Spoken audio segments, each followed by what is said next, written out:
you had one shot, one opportunity to take all your hard work, all your dedication, all the blood, sweat, and tears, all the reps, all the time training, grinding, focusing, throwing in the field, lifting weights, stretching, focusing on mobility, flexibility, performance. Take all of it and finally achieve the goal that's been haunting you, the throw 450. Is this the time, the moment that you conquer the giant, tackle the beast, achieve the goal? Does it come to an end here, or does the journey continue?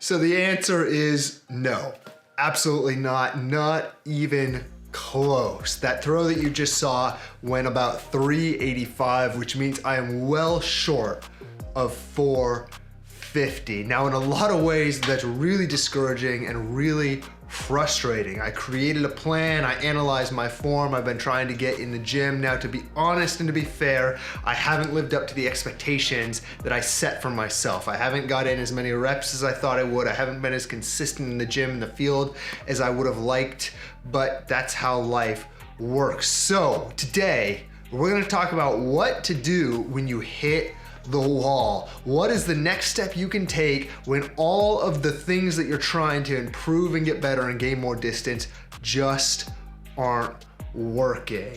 Welcome to the Road to 450, part 4. Now today I'm really excited because I got the opportunity to jump on a call with Overthrow Disc Golf. Now, if you've been watching my channel for a while, you know I'm massive fans of Overthrow and the content they create. It's the primary source of disc golf coaching that I consume, and I think they're on the leading edge of disc golf coaching, especially in the YouTube front, making disc golf tutorials accessible to everybody. So I was really excited to get to jump on a call with Josh from Overthrow to show him my form and to get his advice and his feedback. Now, what I'm gonna do is I'm gonna show you parts of that call, the parts that were most helpful to me and that I think might be most helpful to you. So sit back and enjoy the ride and join me as we learn together how to fix the little mistakes in our form to gain the distance and the power that we all want.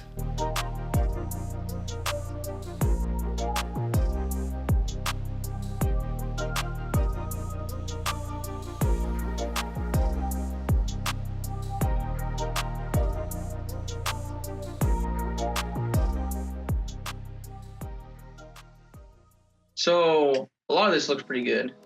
I'm not crazy about this here, personally. Okay.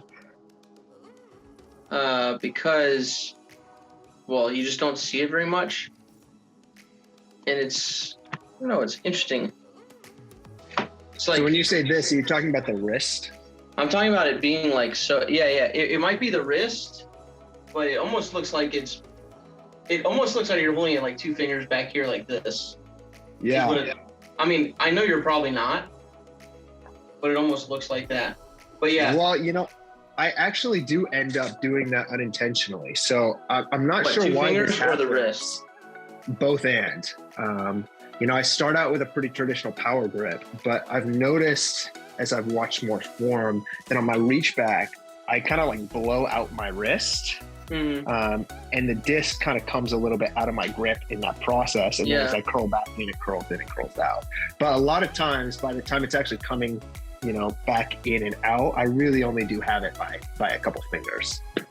So this first point that Josh talked about, the first thing he noticed when looking at my form was my wrist when I was in my reach back or my full extension. Now, this is something that I've been aware of for a while, but haven't focused a lot on. In my reach back, my wrist always seems to kind of blow out, which unintentionally prise the disc a little bit loose in my grip. Now, this is something I've been a little confused on up into this point, because there's some teaching out there about the necessity to do that to kind of create the end of the whip. But what I'm finding in my throw is that this little move is actually over accentuated and is causing me to kind of come off track, and it's creating some weird wobble and some weird movement in the disc that I think is ultimately robbing me of power and distance and maybe accuracy in my throw. Now, this is something I've played with a little bit in trying to fix, and I have to admit it feels really uncomfortable for me to try and keep my wrist locked or neutral without breaking out, and I think it might have something to do with some mobility issues, possibly in my shoulder and my elbow. So that's something I'm gonna have to pay attention to moving forward and really focus on intentionally not doing this move to preserve the integrity of my grip and the plane on which I'm then coming back through with the disc. And then the other thing is your hips through on this last step. Check out Drew here. I really like Drew because it's way obvious on Drew. Yeah. Simon does it too, but you see how far back his knee is here? Yeah, okay. Simon's knee is back as well, right? His foot's a little more open. Feet are different for each. You have one person that walks like this, one person that walks like this, and one person that walks like this, right? Right. But if you look at the knee, they're both pretty back. The hips are fairly back here. And so it's just close, that knee stays back, or we'll say closed, kind of to the target here. And then the weight shift happens, and here comes the rotation. Right, so contrast that with here. The knee is slowly opening up here. So now your knee's facing us before it hits the ground, and now it's facing slightly forward by the time it hits the ground. Right. So now you get in this position where you can't really fire the hips first. So this next point that Josh brought up was a really important one for me, because this is something that I've felt a lot in my form, but haven't fully understood how to change. And that's that I'm not really engaging my hips or my lower body at all in my throw. Even though I know it's mentally wrong, there's still a lot of muscling, a lot of pulling, and almost total reliance upon my upper body. In fact, I feel like I'm emphasizing the left arm drive, but that drive is just pulling the upper body and kind of leaving the lower body behind, as if to compensate for not using my hips at all. So now Josh is going to show me what my footing, what my plant foot needs to look like in order to engage my hips. And I think this is going to be massive in helping me achieve more distance and more consistent, easier throws. Yeah, you can tell kind of how you're, well, let's just like look at the foot here, the right foot. You're planting kind of sideways / heelwards. Simon plants kind of sideways, but he doesn't plant like towards the heel like that. So just your hips aren't being used to lead. Yeah. So do you think part of that is that final step is too long? Do you think I need to condense that? Or do you think it's more about how that plants footing and? Yeah, I mean, you can get here with a long step. I don't think it's necessary. Yes, I think it's too long, but I don't know that focusing on the length of the step is necessarily what you want to do. I think it's more about focusing on the way that the foot comes in and letting it kind of go more naturally. Okay. So you're striding kind of here. Okay. So this is locked up. So now when you turn, it's like this, kind of straight leg off the back leg, instead of, coming in kind of heel first.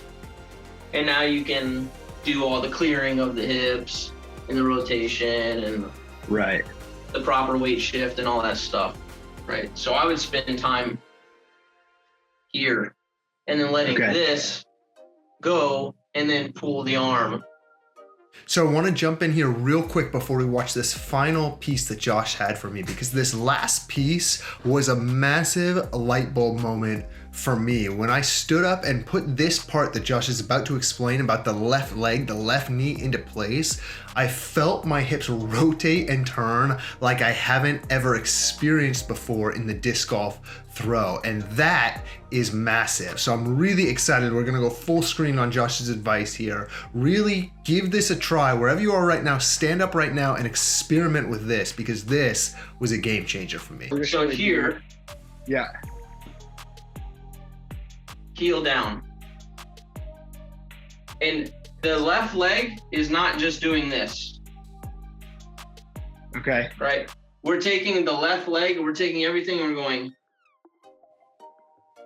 in. So the left knee is more gonna slide into the right knee than it is gonna turn all the way in. Okay, that's interesting. So it's more, okay.